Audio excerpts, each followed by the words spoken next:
Selamat pagi Bu Tiara. Perkenalkan, nama saya Yovita dari kelas 12 IPA 6. Hari ini saya akan presentasi materi tentang teori asal-usul kehidupan. Yang pertama ada teori abiogenesis. Teori abiogenesis yaitu penciptaan makhluk hidup dari benda mati. Yang kedua, teori generatio spontanea.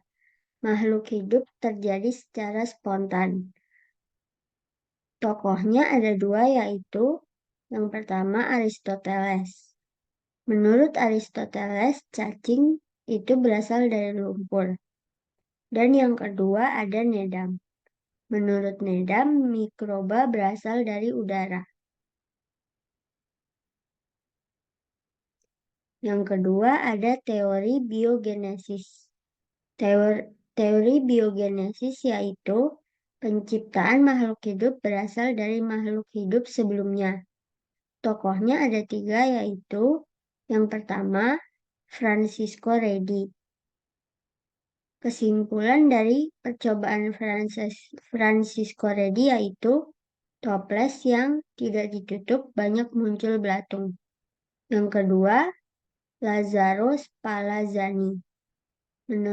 Menurut percobaan Lazzaro Spallanzani, labu yang berisi kaldu daging dibiarkan terbuka, lalu kaldu menjadi keruh. Yang ketiga, Louis Pasteur. Percobaan Louis Pasteur terdapat pada gambar. Postfulat. Yang pertama ada omne vivum ex ovo, kehidupan telur. Yang kedua, omne ovum ex vivo. Yang ketiga, omne vivum ex vivo, makhluk hidup. Makhluk hidup berasal dari makhluk hidup sebelumnya. Yang ketiga ada teori neobiogenesis. Tokohnya ada dua, yaitu Harold Urey, dia adalah dosen. Gas-gas di udara seperti NH3, H2, CH4, H2O bereaksi dengan bantuan listrik tegangan tinggi membentuk asam amino. Tokoh yang kedua adalah Stanley Miller. Percobaan Stanley Miller terdapat pada gambar. Lalu ada beberapa pertanyaan.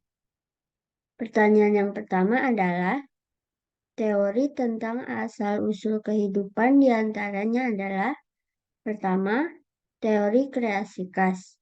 Kedua, teori evolusi kimia. Ketiga, teori generatio spontanea. Keempat, teori kehidupan tidak berasal-usul. Kelima, teori kosmozoa. Dari teori-teori di atas, yang eksperimennya dilakukan oleh Oparin dan Aristoteles adalah, pertanyaan kedua, teori abiogenesis atau generatio spontanea merupakan teori yang menyatakan bahwa, pertanyaan yang ketiga, air kaldu dalam tabung reaksi tertutup rapat dipanaskan pada suhu 60 derajat Celcius. Setelah dibiarkan selama seminggu, ternyata timbul bakteri. Bakteri tersebut berasal dari, pertanyaan yang keempat, konsep omne vivum ex ovo dan omne ovum ex vivo merupakan suatu konsep mengenai, pertanyaan yang kelima, Stanley Miller berhasil membuktikan bahwa bila di dalam tabung percobaannya dialirkan H2O, NH3, H2, dan CH4, kemudian diberi bunga api listrik, maka akan terbentuk. Jawaban dari pertanyaan-pertanyaan di atas. Pertanyaan pertama, jawabannya adalah 2 dan 3. Pertanyaan kedua, jawabannya adalah kehidupan muncul dengan sendirinya atau spontan. Jawaban dari pertanyaan ketiga yaitu soprabakteri. Jawaban dari pertanyaan keempat yaitu kehidupan muncul karena telah ada kehidupan sebelumnya. Jawaban dari pertanyaan kelima yaitu senyawa organik sederhana, misalnya asam amino. Sekian presentasi dari saya. Terima kasih.